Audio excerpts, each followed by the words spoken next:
Train থামতে না থামতেই দেখো ভিড়ে লোকজন উঠতে শুরু করেছে, থামতে না থামতেই। ট্রেন কিন্তু বেশ ভালো স্পিডে টানছে, 98, 97। এই হচ্ছে জেনারেল কামরা।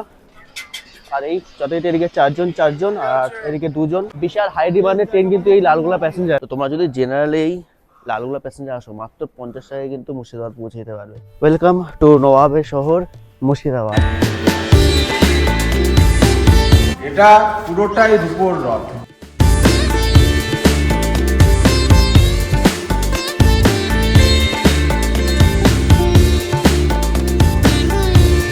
এটাই হচ্ছে কিন্তু বন্ধুরা নবাবী আমলের হাজারদুয়ারি প্যালেস। তবে এই হাজারদুয়ারি প্যালেসে এসে একটা সমস্যায় পড়লাম। তোমরা যদি একদিনে থাকতে চাও তাহলে কিন্তু সব থেকে বেস্ট হবে এই হাজারদুয়ারি প্যালেসের পাশে অনেক হোটেল রয়েছে। কাটরা মসজিদে আসলে কিন্তু একটা জিনিস দেখতে পাবে, এই হচ্ছে শিব মন্দির আর এই হচ্ছে মসজিদ। বন্ধুরা এখন চলে আসলাম কিন্তু রঘুনাথ দেব মন্দির। আর এই মন্দির প্রায় 300 বছরের উপর পুরনো। নবাবী আমলে কিন্তু এই মন্দির প্রতিষ্ঠা হয়। অষ্টধাতুতে তৈরি। এই হচ্ছে সেই জাহান কোষার কামান, যেই কামানের বাউদে কিন্তু প্রায় এই হচ্ছে কিন্তু সেই সুড়ঙ্গ পথ যেখান থেকে কিন্তু কর খাজনা বিভিন্ন জিনিস। বন্ধুরা এই মুহূর্তে আমি আছি কিন্তু মির্জাফরের পরিবারের ঐতিহাসিক কবরস্থানে। আর এখানে প্রায় 1100টার উপরে কিন্তু কবর দেওয়া রয়েছে। আর বন্ধুরা এই হচ্ছে সেই কামান, যে কামান কিন্তু পলাশির যুদ্ধে ব্যবহার করা হয়েছে। একটা জিনিস আমার দারুণ লাগলো, সেটা হচ্ছে একটা আয়না, যেটাতে কিন্তু তোমার নিজের মুখ দেখতে পারবে না, তোমার সাথে কেউ থাকলে তার মুখ দেখতে পারবে। রঙিন সফরে আর একটা নতুন সফরে সকলকে জানাই স্বাগত।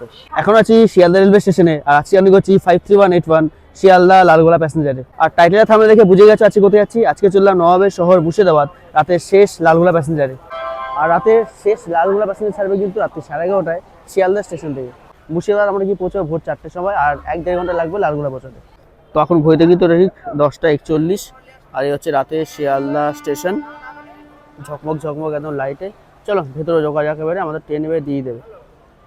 আর স্টেশনে ঢুকে দেখি 53181 লালগোলা প্যাসেঞ্জার পরিবর্তিত সময় হয়ে গেছে 12:30টায়, ভোর 12:30টায়। ঘড়িতে ঠিক 11:30। এই হচ্ছে লালগোলার ভিড়। এতক্ষণ ধরে বসেছিল সবাই, এবার লালগোলার ভিড় ঢুকছে। দেখো লালগোলা দিয়েছে 9 নম্বর প্ল্যাটফর্মে। বিশাল হাই ডিমান্ডের ট্রেন কিন্তু এই লালগোলা প্যাসেঞ্জার। আর তোমরা যদি বলি সিট কম্বিনেশন বলি, প্রথম দিকে সামনে দিকে হচ্ছে কিন্তু 5খানা জেনারেল, তারপর কিন্তু 3টা স্লিপার, আর পিছনের দিকেও একটা জেনারেল রয়েছে। তো ঘড়িটা এখন ঠিক রাত্রি 11:50। শিয়ালদা স্টেশনে 9 নম্বর প্ল্যাটফর্মে ঢুকছে কিন্তু লালগোলা প্যাসেঞ্জার, রাতের শেষ লালগোলা প্যাসেঞ্জার। আর উল্টো দিক থেকে ঢুকছে 53181 লালগোলা প্যাসেঞ্জার ঢুকে গেল শিয়ালদা স্টেশনে 9 নম্বর প্ল্যাটফর্মে।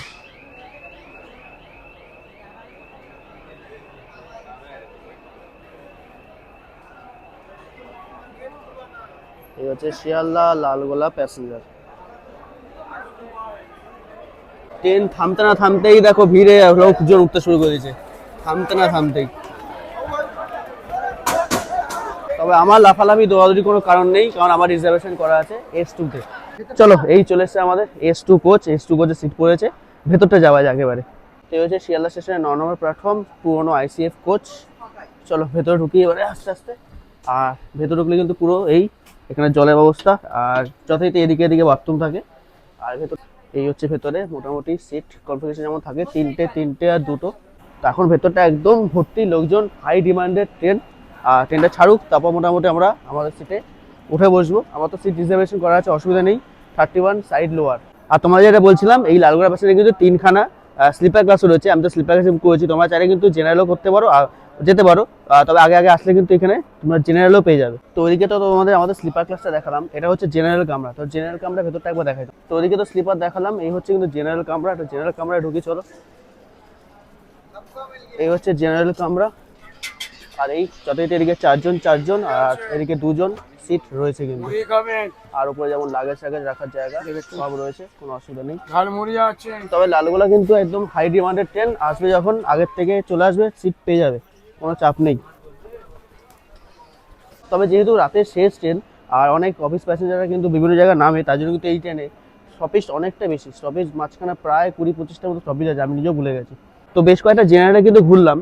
আর মোটামুটি এখন 12:15 বাজতে যায়। তোমরা যদি মনে করো যে হুট করে রাতে বেলায় আসবে, জেনারেল টিকিট কেটে উঠবে, তারা কিন্তু উঠতে পারো, অসুবিধা নেই। অনেক জেনারেল কামরাই এখনো পর্যন্ত ফাঁকা রয়েছে। আর তার সাথে আমার তো স্লিপার রয়েছেই।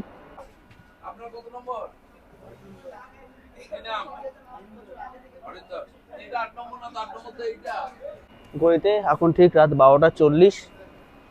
53181 শিয়ালদা লালগোলা প্যাসেঞ্জার ছেড়ে দিল কিন্তু শিয়ালদা স্টেশনে 9 নম্বর প্ল্যাটফর্ম। আর প্রায় আমাদের ট্রেন 1 ঘন্টা 10 মিনিটের মতো লেটে ছাড়লো। আর যদি তোমাদের স্টেশনের কথা বলি, প্রায় 30টার ওপরে কিন্তু স্টেশন রয়েছে। আমাদের এই শিয়ালদা স্টেশন থেকে ছাড়ার পর দাঁড়াবে দমদম, তারপর ব্যারাকপুর, নৈহাটি, হালিশহর, কৃষ্ণনগর, ওই রাস্তায় কিন্তু যাবে। অনেকটা দূরের রাস্তা, অনেকগুলো স্টেশন আছে এই ট্রেনে। রানাঘাট, কৃষ্ণনগর হয়ে কিন্তু আমরা ভোর রাত ওই 4টা নাগাদ পৌঁছানোর কথা। আমাদের ট্রেন যেহেতু 1 ঘন্টার উপর লেট, তাই মোটামুটি ধরে রাখছি 5টা সাড়ে 5টা আমরা মুর্শিদাবাদ পৌঁছাবো। আর এই ট্রেন কিন্তু আজকে লালগোলা যাচ্ছে না, এই ট্রেন আজকে লালগোলার আগে অবধি ক্যান্সেল আছে।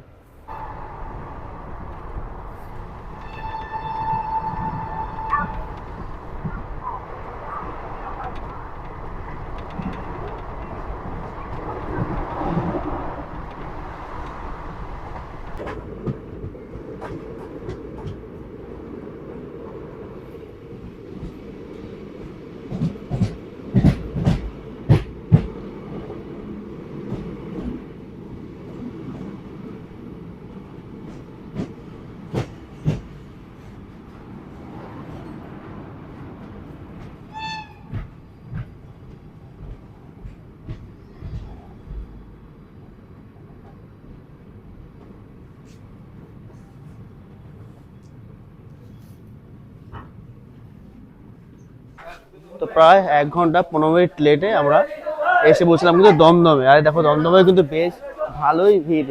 আর এই ট্রেন কিন্তু খুব একটা চর্চিত ট্রেন সকলের। আর আমাদের স্টেশন কিন্তু মাত্র 1 মিনিটে হল্ট রয়েছে এখানে।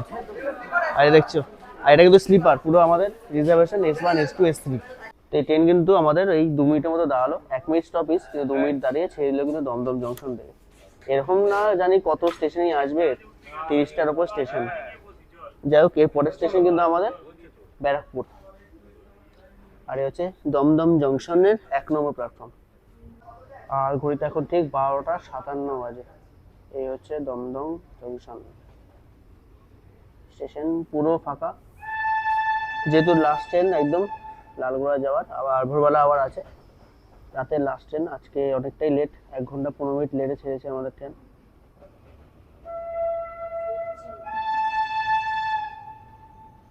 এতটা ফাঁকা স্টেশন রাতেরবেলা বোঝাই যাচ্ছে। দমদম স্টেশনে সব জায়গায় সব ট্রেন দাঁড়ায় না, এই ট্রেনটাই স্টপেজ দেয়। যাই হোক, বেশ কিছু লোক উঠলো, এরপর হয়তো ব্যারাকপুর থেকেও বেশ কিছু লোক উঠবে। আর ছেড়ে দিল আমাদের এই দমদম জংশন।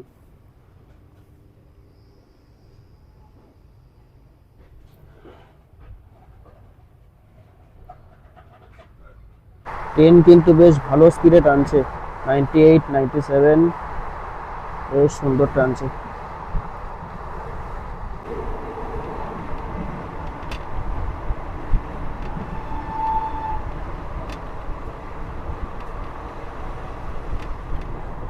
এই আমরা এসে পৌঁছালাম ব্যারাকপুরে। আর স্টেশন পুরো ফাঁকা, খুব একটা লোক মনে হচ্ছে উঠবে না, কয়েকজন আছে।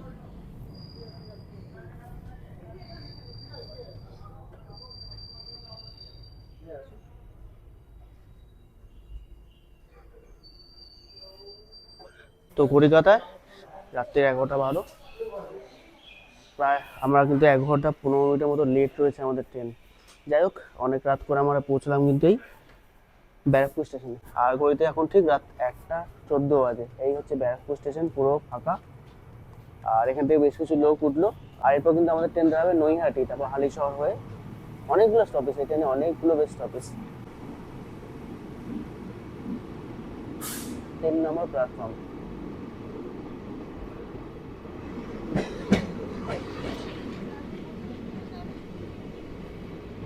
আর ওই পাশের প্ল্যাটফর্মটা বিশাল বড়, প্ল্যাটফর্মটা বিশাল বড় প্ল্যাটফর্ম।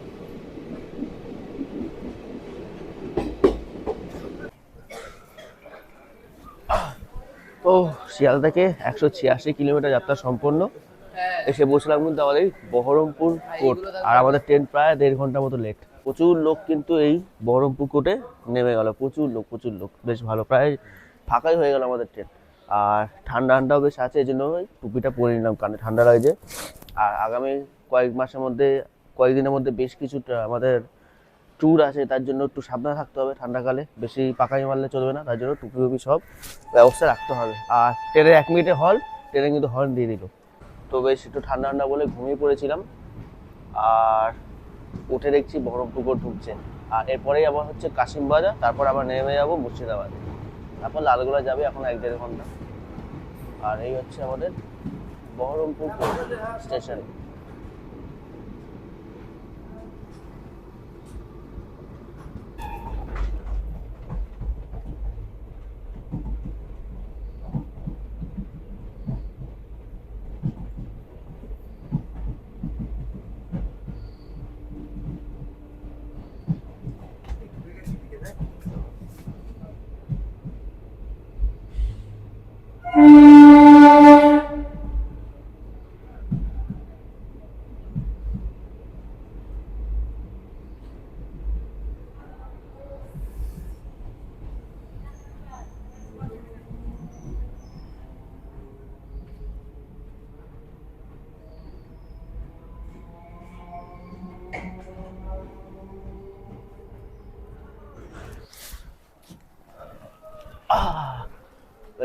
ওয়েলকাম টু নবাবের শহর মুর্শিদাবাদ। আর এই আমাদের লালগোলা প্যাসেঞ্জার ছেড়ে বেরিয়ে আছে কিন্তু মুর্শিদাবাদ স্টেশন। যদিও আজকে লালগোলা অবধি যাবে না, লালগোলার আগেই একটা স্টেশন অবধি যাবে। যাই হোক, ভালোই হয়েছে যে একটু লেটই হয়েছে আমাদের জন্য, মানে আমার জন্য বিশেষত। কেননা যদি 4টার সময় যদি মুর্শিদাবাদে নামতাম, ঠান্ডায় যে মরতাম ভালোই। তবে হ্যাঁ, ঠান্ডা বেশ ভালো হালকা হালকা আছে। আমাদের এই স্টেশনে দাঁড়িয়েছে কিন্তু। আর বেরিয়ে পড়লো আমাদের শিয়ালদা লালগোলা প্যাসেঞ্জার। আর এই 2 নম্বর প্ল্যাটফর্মে আমাদের ট্রেন দিয়েছে। তো তোমরা যদি জেনারেলি এই লালগোলা প্যাসেঞ্জার আসো, মাত্র 50 টাকায় কিন্তু মুর্শিদাবাদ পৌঁছে যেতে পারবে। আর আমরা স্লিপারে আসলাম, তো স্লিপারে আসলে কিন্তু ওই 100 টাকার মতো পড়বে। আর এই হচ্ছে মুর্শিদাবাদ স্টেশন, অন্ধকার মোটামুটি কিছুটা। আমরা এবার একটু বাইরে বেরাবো, একটু বসে চা ফা খাবো, তারপর বেরিয়ে যাব মুর্শিদাবাদ ভ্রমণে। তো আমাদের ট্রেন দিয়েছিল 2 নম্বরে, 2 নম্বর থেকে ফ্লাইওভার পার হয়ে চলে আসলাম এই 1 নম্বরে। তো প্রসঙ্গত বলে রাখি, এই আমার যে ট্রেনটা আসলাম লালগোলা প্যাসেঞ্জারে, সেটা মুর্শিদাবাদ আসার টাইম মধ্যে ভোর 4টে। ভালো হয়েছে কিন্তু আমাদের যে লেট করে আমাদের এসছে ট্রেনটা, তার জন্য আমরা একটু এখানে মোটামুটি 5:30 6টার মধ্যে পৌঁছে গেছি। আর আমরা কিন্তু ভোর 4টার সময় এখানে আমরা এসে পৌঁছালাম। যাই হোক, তোমাদের বলবো, তোমরা যারা এই ট্রেনটায় আসছো, তারা যদি 4টার সময় চলে আসো, 1 নম্বর দিকে চলে আসবে। এখানে দেখো প্রতীক্ষালয় রয়েছে, এখানে বসে ওয়েট করবে, বসে থাকবে, কোনো অসুবিধা নেই, সেফ থাকবে আর কি। জিআরপি অফিস টফিস রয়েছে, কোনো চাপ নেই। আর ওই 2 নম্বরে থাকবে না, তার থেকে ভালো এই 1 নম্বরে এসে এখানে ওয়েটিং লাউঞ্জে মানে বসার জায়গা ওয়েটিং হলে ওয়েট করবে। তো আমরা ঠিক ওদিক থেকে আসলাম 2 নম্বর থেকে 1 নম্বরে। এখানে দেখো মহিলা প্রতীক্ষালয় রয়েছে, এদিকে পাশে রয়েছে পুরুষ প্রতীক্ষালয়, এখানে ওয়েট করতে পারবে, কোনো চাপ নেই। তো চলো আমরা এখানে একটু ওয়েট করবো, তারপর বাইরে থেকে অটো বা টোটো যা হয় ব্যবস্থা হয় সে নিয়ে বেরিয়ে পড়বো মুর্শিদাবাদ ভ্রমণে। এই হচ্ছে পুলিশ প্রতীক্ষালয়, আর বসার জায়গা কিন্তু বেশ সুন্দর। তো আমরা বেশ কিছুক্ষণ এখানে বসলাম। আর এই সূর্যের সোনালি আভা কিন্তু অলরেডি বেড়াতে শুরু করে দিয়েছে। এবার আস্তে আস্তে আমরা বাইরে বেরাই। প্রসঙ্গ মধ্যে বলে রাখি, তোমরা যারা আমার মতো এরকম রাতে বেলা ট্রেনে আসছো, এসে মোটামুটি সারাদিনটা ঘুরে আবার ব্যাক করতে চাইছো, ব্যাক করবে কি করে বলে দিই। বিকালবেলা কিন্তু হাজারদুয়ারি এক্সপ্রেস আছে, সেটা করে তোমরা ব্যাক করতে পারো। বা শিয়ালদা থেকে বিভিন্ন প্যাসেঞ্জার রয়েছে বা মেমু ট্রেন রয়েছে শিয়ালদা যাওয়ার, সেই ট্রেনে কিন্তু তোমরা ব্যাক করতে পারবে কলকাতায়। তো এদিকটা ঠিক ওয়েটিং লাউঞ্জ যেখানে আমরা বসেছিলাম। আর এই হচ্ছে মুর্শিদাবাদ স্টেশন। আমরা এবার এখান থেকে বাইরে বেরিয়ে যাবো, চলো।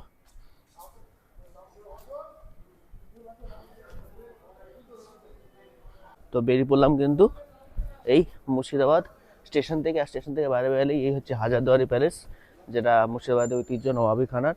আর এই মুর্শিদাবাদ স্টেশনটাও কিন্তু পুরোটা হাজারদুয়ারি প্যালেসের যে মুখ গেট রয়েছে তেমন টাইপের কিন্তু পুরোটা করা, বেশ সুন্দর লাগছে। চলো, আর এই বাইরে বেরোলে কিন্তু অটো স্ট্যান্ড রয়েছে, সেখানে তোমরা অটো ভাড়া করে সারাদিনের জন্য ট্যুর প্ল্যানটা করে নিতে পারবে। আর এই বাইরে বেরোলেই কিন্তু এখানে এরকম চা পেয়ে যাবে, মুর্শিদাবাদ লাল চা খুব ফেমাস। আর এই বাইরে হচ্ছে তোমাদের অটো টোটো স্ট্যান্ড।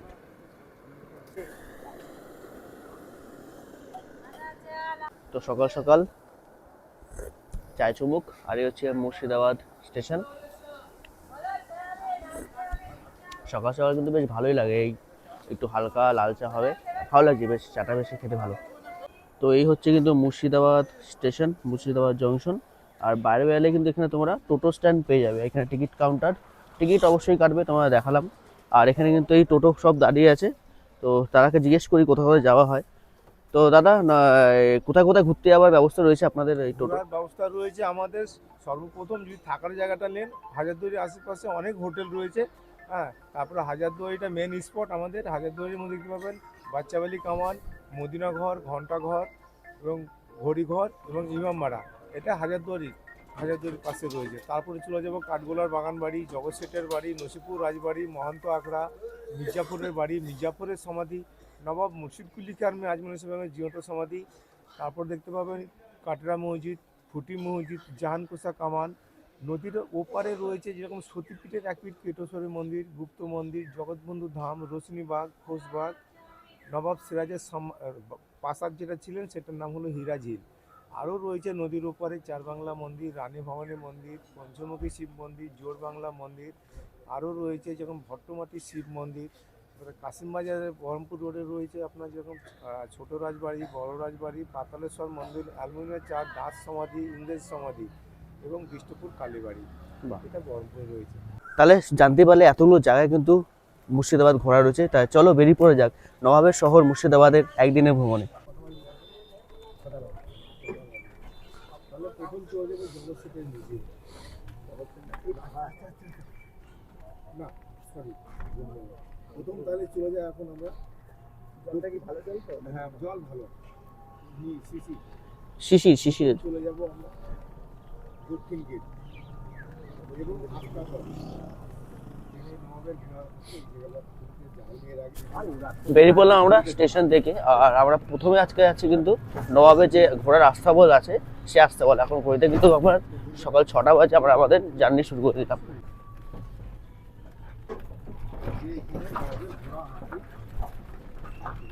তো নামলাম একটু এই জায়গাটা, এত সুন্দর লাগছে দেখো। আর এটা কিন্তু নবাবের এক সময় ঘোড়া যারা ছিল, ঘোড়া তাদের আস্তাবল ছিল কিন্তু এই জায়গাটা। বেশ সুন্দর লাগছে কিন্তু। যাই হোক, আগে এই জায়গাটা আমি আসিনি, মুর্শিদাবাদে ঘুরতে এসেছি, কিন্তু এই জায়গাটা আমি আগে স্পেশালি আসিনি। তো এই চারিদিকে দালান দেখে মনে পড়ে যাচ্ছে নবাবের সেই সময়কার হাতি ঘোড়া যারা ছিল তারা এখানেই থাকতো, এখানেই আস্তাবল থাকতো। তো চলো বেশ কিছুক্ষণ এখানে কাটালাম। আমাদের আজকে কিন্তু সারা দিনের প্রোগ্রামেই মুর্শিদাবাদে। চলো এবার আস্তে আস্তে আমরা বেরিয়ে পড়ি। এই আমরা ঢুকছি কিন্তু এবারে দক্ষিণ গেট, হাজারদুয়ারি ঢোকার দক্ষিণ গেট।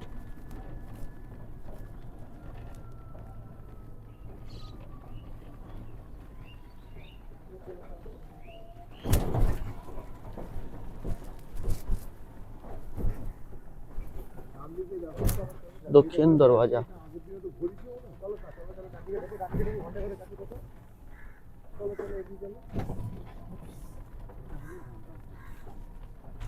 ওয়াসিফ মঞ্জিল প্যালেস।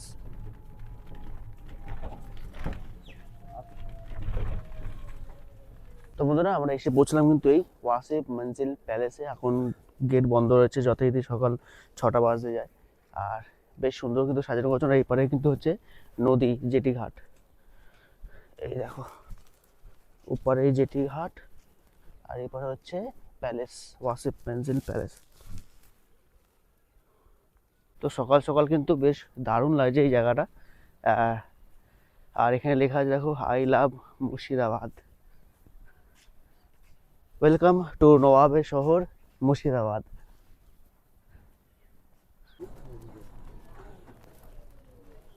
তো ব্যাস আমরা এসে পৌঁছলাম কিন্তু নবাবের শহরের ইতিহাস সমৃদ্ধ।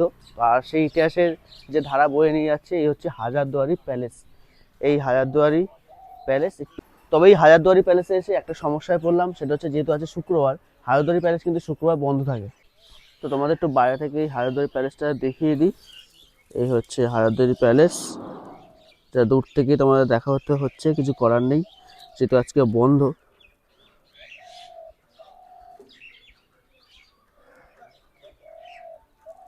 তবে বলে রাখি, হাজারদুয়ারি প্যালেসে কিন্তু ঢোকার জন্য এন্ট্রি টিকিট আছে। অনলাইনে কাটতে পারো, অফলাইনে কাটতে পারো। অনলাইন যদি কাটো, আর্কিওলজি অফ সার্ভে অফ ইন্ডিয়ার যে ওয়েবসাইট আছে সেখান থেকে তোমরা কাটতে পারবে।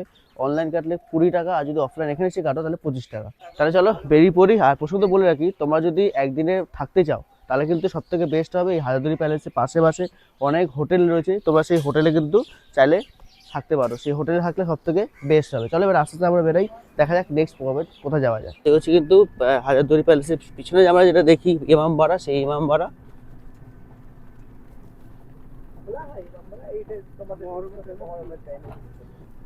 তো আমরা আমাদের এখানে টোটোর এখানে রাখলাম, আর যেহেতু আমরা ইমামবাড়ার সামনে ঢুকতে পারিনি, তাই ভাবলাম তো হাজারদুয়ারিটা যদি এই দিক থেকে তো আমরা দেখাতে পারি তোমাদের জন্যই আসা, তোমার যদি দেখাতে না পারি তাহলে কি করে হয়, তাই আমরা একটু নেমে গেলাম নিচে। তার জন্য আমরা নেমে গেলাম কিন্তু একটু পিছনে। চলো এই সামনে থেকে কিন্তু হাজারদুয়ারি প্যালেসে দেখা যাচ্ছে সুন্দর। তো এখান থেকে কিন্তু খুব সুন্দর একটা সূর্যোদয় হয়ে গেছে, তোমাদের একবার দেখাই, দারুণ লাগছে। এই হাজারদুয়ারি থেকে কিন্তু সূর্যোদয়টা বেশ সুন্দর লাগছে।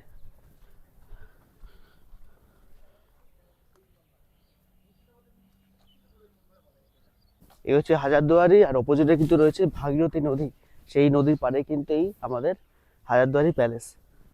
তো সকালের এই সুন্দর স্নিগ্ধতা কিন্তু বেশ দারুণ লাগছে আমার সকাল সকাল এসে। তো তোমরা যদি মনে করো আমার মতো এরকম এসে সকালবেলাটা ঘুরে আবার বিকেলবেলার মধ্যে বা সন্ধ্যাবেলার মধ্যে বা রাতের মধ্যে কলকাতা ব্যাক করবে, সেটা কিন্তু করতে পারো। আর এখানে খাওয়া দাওয়ার দোকানও কিন্তু বেশ রয়েছে।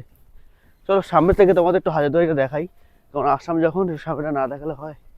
তো হাঁটতে হাঁটতে কিন্তু অনেকটা হেঁটে চলে আসলাম কিন্তু আমাদের এই হাজারদুয়ারি প্যালেসের সামনে একদম। এই হচ্ছে হাজারদুয়ারি প্যালেস, আর এটাই হচ্ছে সেই বিখ্যাত হাজারদুয়ারি প্যালেস যেখানে আমি দাঁড়িয়ে রয়েছি এই মুহূর্তে। তো এটাই হচ্ছে বন্ধুরা নবাবী আমলের হাজারদুয়ারি প্যালেস। আচ্ছা আমি একটু বলে দিই যে হাজারদুয়ারি প্যালেস কেন বলা হয়। এখানে কিন্তু 1000টার উপর দরজা রয়েছে, যার মধ্যে 100টাই হচ্ছে নকল আর 900টা বলতে পারো আসল। কারণটা যদি বলি, কারণটা হচ্ছে সেই সময় আমলকার যারা তো যুদ্ধ হতো নবাবের সাথে, সেই তার যুদ্ধ আক্রমণকারীরা যাতে এসে সহজে নবাবকে খুঁজে না পায়, তার জন্য কিন্তু এই নবাব ইচ্ছাকৃতভাবেই এখানে এতগুলো দরজা বার করেছিলেন, যাতে তাকে আক্রমণ করা খুব একটা সহজ না হয়ে ওঠে। আর বেরানোর পথও কিন্তু ততটাই। তার জন্য এই নবাবী আমলে সেই সময় নবাব নিজের সুরক্ষার জন্য কিন্তু এই 1000টা দরজার উপর বানিয়েছেন। প্রসঙ্গত বলে রাখি, হাজারদুয়ারি প্যালেস কিন্তু বর্তমানে এখন একটি মিউজিয়াম, সেখানে তোমরা টিকিট সংগ্রহ করে ভেতরে ঢুকতে পারো। আর রয়েছে কিন্তু ইমামবাড়া, সেই জায়গাটা একবার তোমাদের দেখিয়ে দিই। তো এই হচ্ছে কিন্তু হাজারদুয়ারি প্যালেস, একটু জুম করে দেখানোর চেষ্টা করি। এই হচ্ছে হাজারদুয়ারি প্যালেস, আর ঠিক হাজারদুয়ারি প্যালেসের অপোজিটে হচ্ছে কিন্তু ইমামবাড়া, ভারতবর্ষের অন্যতম সব থেকে বড় ইমামবাড়া।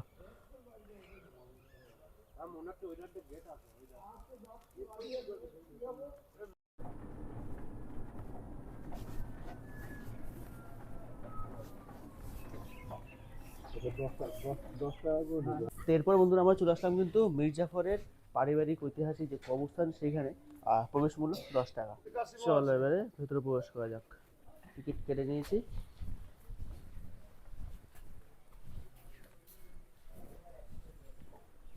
তো প্রবেশ করে গেলাম আমরা এই ভেতরে। আর তোমাদের প্রসঙ্গত একটা কথা বলে রাখি, সেটা হচ্ছে যেহেতু কবরস্থান, তার জন্য কিন্তু অবশ্যই জুতো নিজের পা অবশ্যই বারবার দেখে নেবে, যাতে এদিক ওদিক না পড়ে, কেননা উচিত নয়, মানে জুতো কবরস্থানে পা রাখা একদমই উচিত নয়, অনৈতিক কাজ। আর ঠিক এই জায়গাতে কিন্তু মীর জাফর তার পরিবারের সকলকে কিন্তু কবর দেওয়া রয়েছে, সেই কবরস্থান এখন আমি চলে এসেছি। এই দেখতে পাচ্ছ শয়ে শয়ে কবরস্থানে কিন্তু কবর দেওয়া রয়েছে, এই সাইডেও আর ঠিক ওই দিকেও, সব দিকে কবরস্থান পুরো।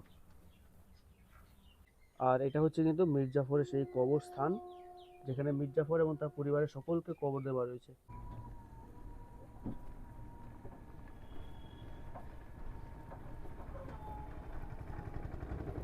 একটু জাস্ট দেখো এখানে ফ্রেমটা ঠিক আছে। হ্যাঁ হ্যাঁ, এবার ঠিক আছে। তো বন্ধুরা এটা হচ্ছে কিন্তু নেমোখারাম দেউরি বলা হয়, কেননা মীর জাফরকে কিন্তু এখানেই নেমোখারামিগিরি করে তাকে হত্যা করা হয়েছিল। তার জন্য কিন্তু এই হচ্ছে মীর জাফরের বাড়ি, আর এই হচ্ছে গেট, পুরো পুরো ধ্বংসাবশেষ রয়েছে এখন, ভেতর কিন্তু প্রবেশ নিষেধ। আমরা তোমাকে বাইরে থেকেই এই জায়গাটা পুরো দেখিয়ে দিই। তো আমরা ওই দিক থেকে কিন্তু আসলাম মীর জাফরের কবরস্থান দিক থেকে, আর এই হচ্ছে সেই নেমোখারাম দেউরি বা দরজা। এইখানে কিন্তু ভেতরে সেই মীর জাফরের বাড়ি ছিল, এখন যদিও ধ্বংসাবশেষ পুরো, গেট বন্ধ, ভেতরে প্রবেশ নিষিদ্ধ।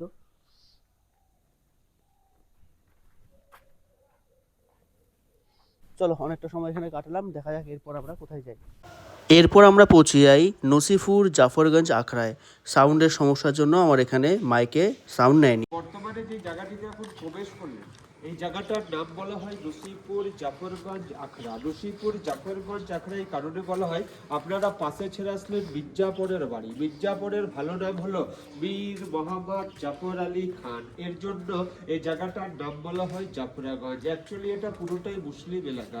হিন্দুদের একটা এত বড় আশ্রম কি করে হলো? এটা হলো মির্জাপুরের জন্য। মির্জাপুর কিন্তু সিরাজদৌল্লাহকে হত্যা করেনি, কিন্তু হাজী সাহেব বলেছিল, হুজুর আপনার দ্বারা দিয়ে যখন এই হত্যাটা হয়েছে, এই হত্যার পাপের দায়টা কিন্তু আপনার ঘাড়ে এসে পড়েছে। তাই পাপ ক্ষয় করার একটাই উপায় আছে, এই মুসলিম এলাকাতে একটা হিন্দুদের আশ্রম তৈরি করেন। হিন্দু, মুসলিম, জৈন যারাই মাটি দিয়ে হেঁটে যাবে, তাদের পায়ের ধুলোয় আপনার কিছু পাপ ক্ষয় হবে। তো মির্জাপুরের বন্ধু ছিল মহন্ত লক্ষণ দাস আচারী, ঢাকা উর্দু বাজারে। উনার বন্ধুকে কিছু জমি জায়গা আর কিছু সোনা দানা দান করে। তারপর থেকে এই মুসলিম এলাকাতে একটা এত বড় হিন্দুদের আশ্রম তৈরি হয়। হিন্দু, মুসলিম, জৈন যারাই মাটি দিয়ে হেঁটে যাবে, তাদের পায়ের ধুলোয় কিছু মির্জাপুরের পাপ ক্ষয় হবে। আপনাদের এই ডান পাশে দেখুন দুখানা খাবার আছে। এই কামান ছিল 3খানা। এগুলো পলাশির যুদ্ধে ব্যবহার করা হয়েছিল। পরবর্তী যখন মির্জাপুরের বাড়ি বন্ধ করে দেওয়া হয়, আমাদের এই পাশেই আছে বিএসএফ ক্যাম্প। বর্তমান বিএসএফ ক্যাম্প একখানা কামান লেগেছে, ওটা চালু আছে। এই দুখানা কামান দেখছেন, এগুলোকে সিল মেরে দেওয়া হয়েছে। বর্তমানে এগুলো এখন ফায়ার করা যাবে না। এগুলোকে ফায়ার করতে গেলে পারমিশন নিয়ে আসতে হবে, সিল খোলাতে হবে, তারপরে এগুলোকে ফায়ার করা যাবে। তাছাড়া এগুলো আর ফায়ার হবে না। পিরিয়ডে ঘোড়া গাড়ি আর পালকি ছাড়া কোনো গাড়ি ছিল না। এই গাড়িটা দেখছেন, এটাকে বলা হতো এক্কা গাড়ি। এইসব গাড়িতেই নবাবরা, ব্রিটিশরা, নবাবদের বেগমরা যাওয়া আসা করতো। তার বলা হতো এটা এক্কা গাড়ি। এটা একটা ঘোড়াতেই চলতো।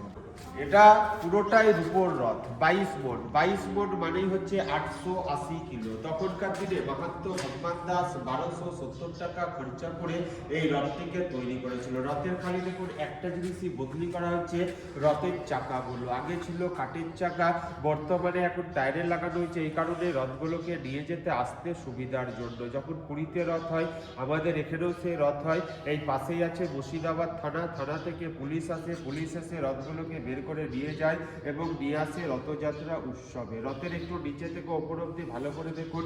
নবাবী পিরিয়ডে রথটা তৈরি হয়েছিল বলে নবাবের আদেশ মতন তৈরি করতে হয়েছিল। ওপরটা দেখুন বহুদিন আকারের করা আছে, মাঝখানটা দেখুন নিতাই গৌর ধর্মে। গাড়িটাকে বলা হতো লেডি বেবি অস্টিন কার। তখনকার দিনে মাহান্ত গোবিন্দ দাস আচারী মির্জাপুরের বংশধরের কাছ থেকে কিনে নেয় 80 টাকায়।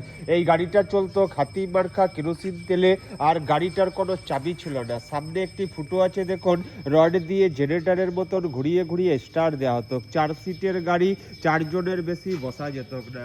এই গাড়িটা ছিল হাসান আলী মির্জা নবাবের। হাসান আলী মির্জা নবাবের একটা পা না থাকার কারণে অস্টিন কোম্পানি হাসান আলী মির্জা নবাবকে এই গাড়িটা গিফট করেছিল। হাসান আলী মির্জা নবাব মারা যাবার পরে উনার বংশধরে গাড়ি চড়ার মতন সেরকম কেউ ছিল না। তো এই আশ্রমের গুরুদেবকে 80 টাকা মূল্য নিয়ে গাড়িটা বিক্রি করে, এর জন্য বলা এটা 80 টাকার গাড়ি। বন্ধুরা, এখন চলে আসলাম কিন্তু রঘুনাথ দেব মন্দির। আর এই মন্দির প্রায় 300 বছরের উপর পুরনো। নবাবী আমলে কিন্তু এই মন্দির প্রতিষ্ঠা হয়। মির্জাফর যে সময় ছিলেন, সিরাজউদ্দৌলা যে সময় ছিলেন, সেই সময়কার মন্দির কিন্তু। আর এই জায়গাটা বেশ তোমাদের একটু ঘুরে দেখাই, খুব সুন্দর লাগছে। অবশ্যই এই জায়গাটা তোমাদের ঘোরার লিস্টে মুর্শিদাবাদ ঘুরে রেখো। তো এই হচ্ছে তোমাদের দেখালাম রঘুনাথ দেব মন্দির এখানে। আর এই হচ্ছে মন্দির চত্বর। এখানে আগে কুস্তি খেলা হতো আগে। আর এই হচ্ছে এখানে রাস যখন হয়, তখন রাস পূর্ণিমায় রাস কিন্তু এইখানেই হয়। এই দেখো, একটু জুম করে দেখাই, এখানে কিন্তু রাস মেলা খুব সুন্দরভাবে জাগ্রতভাবে হয়। চলো এর ভিতরে প্রবেশ করা যাক। এটাকে বলা হতো বিশ্রামশালা। রাজা, নবাব, মহত্তরা আসলে যে খাবার দাবার করে একটা বিশ্রাম দিত, তার বলা হতো এটা বিশ্রামশালা। পাশে দেখুন টেবিলের উপরে একটি পাখা রাখা আছে। নবাবী পিরিয়ডে কোনো ইলেকট্রিক পাখা ছিল না, এটা কেরোসিনে চলতো। পাশে দেখুন একটি প্রদীপ রাখা আছে, প্রদীপটাকে জ্বালিয়ে ভেতরে ভরে দিলে এটা অটোমেটিক হিট হলেই এই পাখাটা চলতো। তো এখানে আসলে কিন্তু একটা গাইড অবশ্যই নিয়ে নিও। গাইড নিলে কিন্তু অনেক কিছু জানতে পারবে। গাইড না থাকলে কিন্তু অনেক কিছু মিসিং হয়ে যাবে। আমার তো আমিও আগে একবার এসেছিলাম, তখন গাইড নেওয়া হয়নি, না হলে এখন এর জন্যই গাইড নিলাম। গাইড নিলে কিন্তু অনেক কিছু তোমরা নবাবী আমলের ব্যাপারে জানতে পারবে। যারা আমার মতো জানতে ইন্টারেস্ট, তারা ঘুরতে আসছো তোমরা আমার ভিডিও থেকে, অবশ্যই কিন্তু এসে একটা গাইড নিয়ে নিও। বেশি না, 70 টাকা গাইড নিচ্ছে।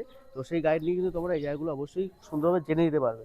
আর বন্ধুরা, এই হচ্ছে সেই কামান, যে কামান কিন্তু পলাশির যুদ্ধে ব্যবহার করা হয়েছিল। এখানে একটা রয়েছে, আর এই সাইডে কিন্তু আরও একটা আছে। এই যে এই কামানে হাত দিলে কিন্তু জরিমানা রয়েছে। এই কামান পলাশির যুদ্ধে ব্যবহার করা হয়েছিল। এখানে কিন্তু লক্ষ্মীনারায়ণ মন্দির আছে, অবশ্যই তো দর্শন করে নিও। আমি তোমাদের দর্শন করে দিই। এই দেখো নসিপুর আখড়া দেখার পর আমরা কিন্তু এসে পৌঁছলাম নসিপুর রাজবাড়ি। এই হচ্ছে নসিপুর রাজবাড়ি, এক মিনিটের টিকিট নিল 20 টাকা করে। যদিও এটা এন্ট্রি পথ নয়, এটা বাহির পথ, প্রথমে এন্ট্রি করবো ওদিক থেকে, চলো। আর এই হচ্ছে টিকিট ঘর, ঢুকলেই আর হচ্ছে প্রবেশ পথ, চলো। ঐতিহাসিক নসিপুর রাজবাড়ি, প্রতিষ্ঠাতা দেবী সিং। দেবী সিং ইস্ট ইন্ডিয়া কোম্পানির রেভিনিউ কালেক্টর ছিলেন। এই যে রাজপ্রাসাদ দেখছেন, এই রাজপ্রাসাদ বাকিংহাম প্যালেসের অনুকরণে এই বিল্ডিং তৈরি। পৃথিবীর সর্বোচ্চ প্রাসাদ বাকিংহাম প্যালেস। তবে ওয়েস্ট বেঙ্গলে 3টে বিল্ডিং আছে, যেমন রাজবাড়ি, হাজারদুয়ারি, রাজভবন, যেখানে রাজ্যপাল থাকেন। এই 3টে বিল্ডিং ওয়েস্ট বেঙ্গলে আছে। এটা বাকিংহাম প্যালেসের অনুকরণে তৈরি। ওই যে সিংহ দেখছেন, দুই পাশে দুটো সিংহ, উপরে ন্যাশনাল ফ্ল্যাগ উঠতো, এটা ব্রিটিশ সিম্বল। অর্থাৎ 1776 সালে রাজা দেবী সিং এই বিল্ডিং প্রতিষ্ঠা করেছিলেন। অতি মহল বিশিষ্ট বিল্ডিং, যে মহলগুলো আস্তে আস্তে নষ্ট হয়ে গেছে। তবে ভিতরে অনেক দ্রষ্টব্য আছে, যেমন ফাঁসির ঘর। দেবী সিং অত্যাচারী দেওয়ান ছিলেন, প্রজাদের নৃশংসভাবে শাস্তি দিতেন।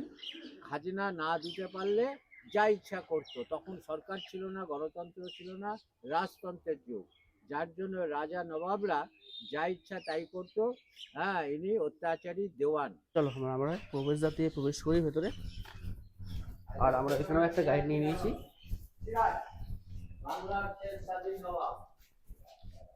বিল্ডিং এর মডেল। হ্যাঁ, এই বিল্ডিং এর ফ্রন্ট সাইডের মডেল 250 গ্রাম শোলাকে কেটে কেটে তৈরি। বাগানটা ছিল নাচ মহল, এখন আছে ফাঁকা মহল। তখন চারিদিক ঘেরা ছিল, ওপরে কভার ছিল, ভেতরে গ্যাস লাইট জ্বলতো, সাদা পোস্টগুলো কার্বাইডে আলো জ্বলতো। আগে কারেন্ট ছিল না। হীরাবাই নর্তকী 1 ঘন্টা নাচ করলে 5000 স্বর্ণ মুদ্রা। এইভাবে ব্রিটিশদের নবাবদের খুশি করতেন, আর ওই সুযোগে জোর করে খাজনা আদায় করতেন।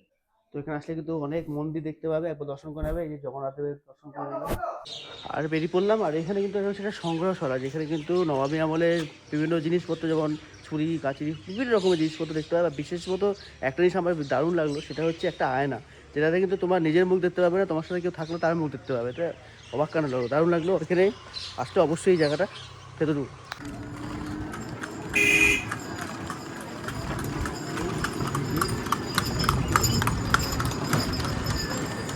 এরপরে এসে পৌঁছলাম কিন্তু কাঠগোলাম বাগান বাড়ি। এই হচ্ছে কাঠগোলাম বাগান বাড়ি এপারে। আর এখানে অনেক খাবার দোকান আছে, আমাদের পেটেও বেশ কিছু দৌড়াচ্ছে, খিদে পেয়ে গেছে। এইপারে অনেক দোকান পাবে। চলো বসে আগে খেয়ে নিই। এখানে লুচি ভাজা হচ্ছে, দেখা যাক কি আছে খাবার। তো বসে বললাম ব্রেকফাস্টে ডাল পুরি, চাল পুরি খাবো, তারপর কয়েকটা ঘুরে আমরা আবার কলকাতা উদ্দেশ্যে রওনা। Breakfast complete. আর এই হচ্ছে কাঠগোলাম বাগান বাড়ি। চলো ভেতরে আমরা প্রবেশ করি।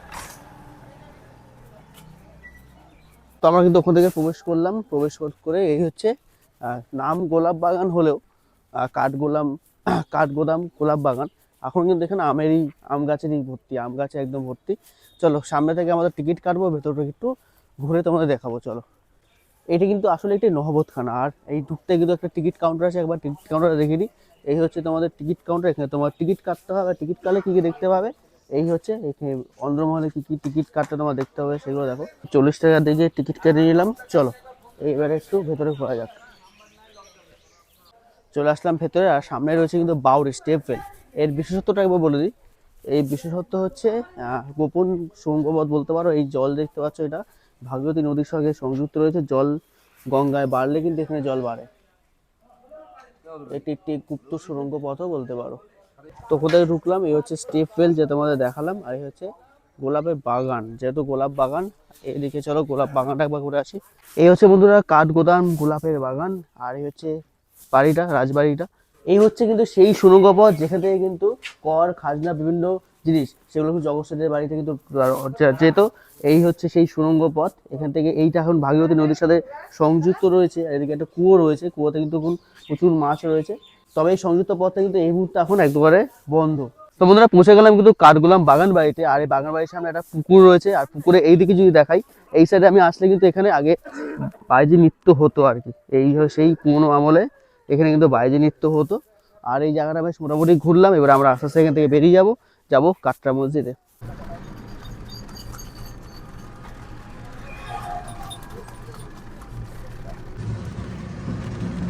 এই যে আমরা পৌঁছে গেলাম কাটরা মসজিদ।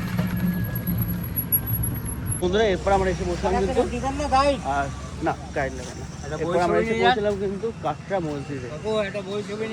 কাটরা মসজিদ বিশাল বড় মসজিদ কিন্তু এই কাটরা মসজিদ। চলো ভেতরে ঢুকি বেড়ে আমরা। এই দেখো ভেতরে হচ্ছে কাটরা মসজিদ। এরপর বন্ধুরা আমরা চলে আসলাম কিন্তু কাটরা মসজিদ। এই হচ্ছে সেই পুরনো কাটরা মসজিদ। একটু সাউন্ডের প্রবলেম হতে পারে কারণ মাইক প্রবলেম হচ্ছে তাই।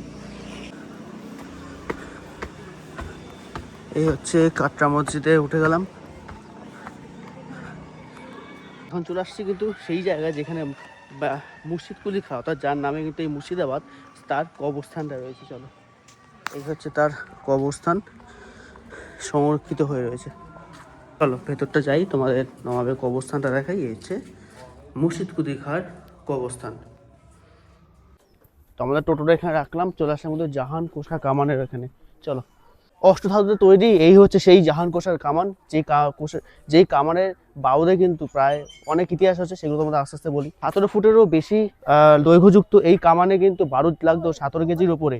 আর কথিত আছে যে এই বারুদ যখন কামান দাগা হয়েছিল তখন কিন্তু আশেপাশের যারা গর্ভবতী মহিলারা ছিলেন তাদের বাচ্চারা কিন্তু নষ্ট হয়েছিল, এটা বলা হয়। এই নেমে বললাম আমরা আমাদের টোটো থেকে। আর এই মোটামুটি আমরা কিন্তু সকালবেলা জার্নি শুরু করেছিলাম ওই 6:30 নাগাদ করে। এখন হয়তো মোটামুটি 11:15 বাজে। তো তোমার টাইমিংটা কথা বলে নেবে। তো দাদা আজকে যে জায়গাগুলো ঘুরলাম সেটার প্রাইস কি রয়েছে? হ্যাঁ, এটা 780 টাকা রেট আছে। আরও কিছু এদিক ওদিক কমাবে বাড়াবে বা একটু বেশি যাবে বা গঙ্গার ওপারে যাবে, সেই ব্যবস্থাগুলো দাদার হয়ে যাবে। দাদা তোমার ফোন নাম্বারটা বলে দাও। 9734316720, 9734316720। তাহলে এই ভিডিওটা আমি আর হয়তো করছি না, চলে আসলাম মুর্শিদাবাদ স্টেশনে। এবার এখান থেকে লালগোলা প্যাসেঞ্জার ধরবো, ধরে আবার কলকাতা উঠবো। তাহলে এই ভিডিওটা এখানে শেষ করলাম। কেমন লাগলো অবশ্যই জানিও, যদি কিছু জানা থাকে কমেন্ট তোমাদের অবশ্যই কমেন্ট করো। আর তার সাথে বলে রাখি এখানে কিন্তু অনেক হোটেল রয়েছে। যদি মনে করো এই কম রেঞ্জে হোটেল থাকবে সেটা থাকতে পারো, বা যদি মনে করো একটু বেশি দামে হোটেল থাকবে সেটা থাকতে পারো। হোটেল ব্যবস্থা কিন্তু একবারে পরপর এই স্টেশনের পাশে আছে। তবে আমি বলবো হাজারদুয়ারি প্যালেসের কাছাকাছি কিন্তু তোমরা হোটেল নাও, তাহলে কিন্তু অনেক সুবিধা হবে। সেখান থেকে তোমরা গাড়িও পেয়ে যাবে, বুকিং করে চলে যেতে পারবে। তাহলে এই ভিডিওটা এখানেই করছি, দেখা হচ্ছে খুব তাড়াতাড়ি অন্য ভিডিও। তখন সুস্থ করো, ভালো থেকো, টাটা।